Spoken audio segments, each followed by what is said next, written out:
1300만 중소기업 여러분, 그리고 산업시큐리 시청자 여러분, 안녕하십니까? 저번 시간에 정책자금의 일부에 대해서 정보를 안내해 드렸고요. 이번 시간에는 미처 전달해 드리지 못한 정책자금에 대해서 추가적으로 안내해 드리도록 하겠습니다. 정책자금의 종류 중에서는 긴급경영안전자금이라는 것이 있습니다. 말 그대로 회사를 운영하시다 보면은 예기치 못한 사건, 사고가 많이 발생하게 되어 있습니다. 가장 손쉽게 이해를 돕고자 자연재해로 인해 가지고 피치 못한 큰 피해로 정상적인 사업을 영위하기 힘든 경우, 아니면은 화재로 인해서 생산을 하기 힘든 경우, 또는 이런 자연재해나 인재가 아닌 환율 상승이라든지 아니면은 FTA에 큰 문제가 발생했을 경우 피치 못해서 우리 회사가 큰 문제에 봉착할 경우에 운전자금이 필요한 경우가 있습니다. 이럴 때 신청할 수 있는 자금이 긴급경영안전자금인데요. 슬라이드에서 보시면은 융자 제외 대상 업종이 해당되지 아니한 중소기업인으로서 융자 조건은 자연재해나 일시적 경영 이런 경우에는 고정금리인 2.7%로 매우 저렴하게 저희들이 안내를 해드리고 있습니다. 이러한 일반 경영안전자금 이외에 수출금융지원자금이라는 것이 있습니다. 이 자금은 수출을 위주로 하고 있는 기업인 여러분들이 활용하면 좋은 자금인데요. 일반적으로 수출을 하는 그 기업인들은 단기간 내에 고액의 큰 운전자금이 필요로 하게 됩니다. 앞서 말씀드린 창업자금이라든지 신성장 자금 같은 경우에는 최소 3년에서 최대 8년의 대출 상환기간이라는 것이 있습니다만, 수출금융자금 같은 경우에는 회전자금입니다.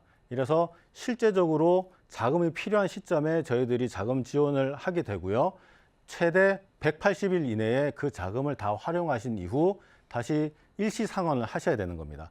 그리고 또 수출이 발생됐을 경우에는 또 그 자금을 활용을 해서 또 180일 이내에 또 일시적으로 상환을 하는 이런 회전 방식의 자금으로서 고액의 운전 자금이 단기간 내에 필요한 기업인분들, 그 중에서 수출을 위주로 하는 기업인분들 같은 경우에 이 자금을 활용하시면은 큰 도움이 될 것입니다.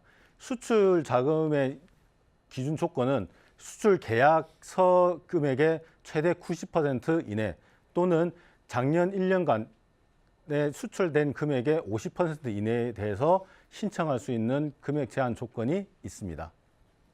사업전환 자금이라는 자금이 있습니다. 이 자금은 처음에 창업을 시작을 해서 이 사업 아이템으로 계속 사업을 영위를 한 기업들은 저희들이 시장 조사를 한 결과 그렇게 많이 있지는 않습니다. 시장의 환경에 따라서, 또는 사업의 비전에 따라서, 아니면 기술력의 변화에 따라서 사업의 아이템들은 시시각각 바뀌게 되어 있습니다. 그러면은 기존에 있는 사업 아이템에 모두 포커싱이 되어 있는 우리 기업의 구조에서 다른 사업 구조로 변환을 할 경우에는 이거는 새로운 기업 하나를 창업한다는 것과 거의 맞먹는 큰 변화가 발생이 되는 겁니다. 이건 단순히 조직의 변화 아니면 비전의 변화가 아니라 자금 또한 맞춤 연계로 진행이 돼야 되는 건데, 이때 진행이 될 필요 자금에 대해서 저희 중소기업진흥공단에 신청을 하시면은 사업 전환에 대한 해당 요건이 되는지, 그 해당이 된다고 했을 경우에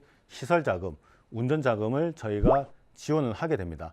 이 사업전환 자금 같은 경우에는 저희 중소기업진흥공단에서만 지원을 결정하는 것은 아니고, 이 업체가 사업 전환이 정상적으로 될 수 있는 업체다라는 것을 중소기업청에서 승인을 받은 이후에 저희가 자금에 대해서 집행 결정을 하게 됩니다.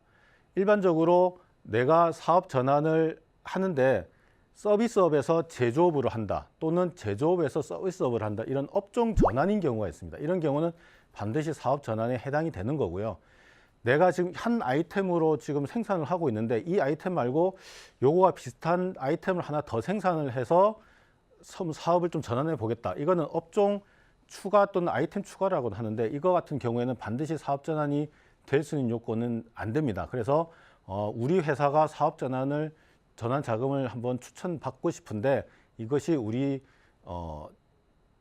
품목에 해당이 되냐 안 되냐 확인을 반드시 지역 본지부별로 해보시고요.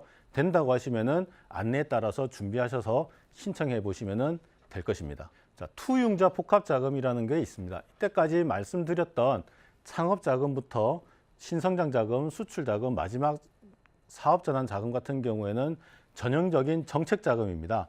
정책자금은 서두에서 말씀드렸다시피 시장성에 약간 회피가 되는 그런 지역에 저희들이 정부의 지원성이 있는 그런 자금을 이제 말씀을 드리는 건데, 말씀드리고자 하는 투융자 복합자금은 투자라는 단어가 있습니다. 이 말씀은 무슨 말이냐면은 약간의 하이 리스크 하이 리턴의 개념이 있다는 거죠. 굉장히 기술성은 높지만은 신용력이라든지 담보력이 전혀 없는 이런 기업, 또는 아니면은 지금 당장 현재는 영업이익이나 매출이익이 낮지만은 향후 2, 3년 이내에 폭발적으로 영업이익이 날 것으로 예상이 되는 그런 기업에 대해서 저희들이 평가를 하고 거기에 대해서 지원을 할지 말지 결정을 하는 겁니다.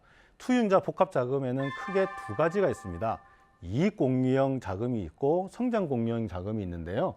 이익공유형 자금이라는 것은 말 그대로 기업이 사업을 영위하면서 발생된 이익을 기업과 중소기업진흥공단이 이익을 쉐어한다는 개념입니다. 그래서 처음에는 예상이 적게 날 거라고 예측을 했지만은 막상 사업을 영위를 하다 보니까 예상외로 수익이 급격하게 증가가 되는 경우가 있습니다. 이런 경우는 오히려 시중금리보다 더 높은 경우가 발생하기 때문에 조금 미안한 경우가 발생이 됩니다. 이자를 훨씬 더 많이 내는 거죠. 그래서 서로 이익을 공유한다는 개념을 말씀드리는 게 이익 공유형이고요. 성장 공유형 자금은 이거는 IPO를 목표로 하고 있는 기업을 대상으로 하는 겁니다. 처음에는 저희가 자금 지원을 하는 것은 부채로 인식이 되지만은 IPO 간다고 했을 경우에는 그것을 자본 전환을 시키는 겁니다. 그래서 저희가 대출이 아닌 투자 개념으로 들어가는 그런 자금이 되겠습니다. 이거는 신청하시기 전에 반드시 지역 본지부에 상의를 한번 해보시기 바라겠습니다. 소공인 특화 자금이 있습니다. 제조업을 영위하시면서요, 정직원이 10인 미만인 기업에 대해서 저희들이 지원하는 자금입니다. 이 자금은 아무래도 재무 구조가 열악한 기업인들을 대상으로 하기 때문에 그런 기업인들을 다 모아서 대체적으로 재무 구조는 잘 보지는 않고요. 사업력과 그리고 기술성을 위주로 평가를 하고 있는 자금입니다. 자, 지금까지 정책자금에 대해서 말씀을 드렸습니다. 말씀드렸던 긴급경영안전자금, 수출금융자금, 그리고 투융자 복합자금, 사업전환자금, 마지막으로 소공인 특화자금이 있었는데, 각 자금에 대해서 좀 더 자세히 알고 싶은 기업인분들이 계시면 중소기업진흥공단 각 지역본부에 연락을 주시면 저희들이 친절히 안내해 드리도록 하겠습니다. 지금까지 시청해 주셔서 감사합니다.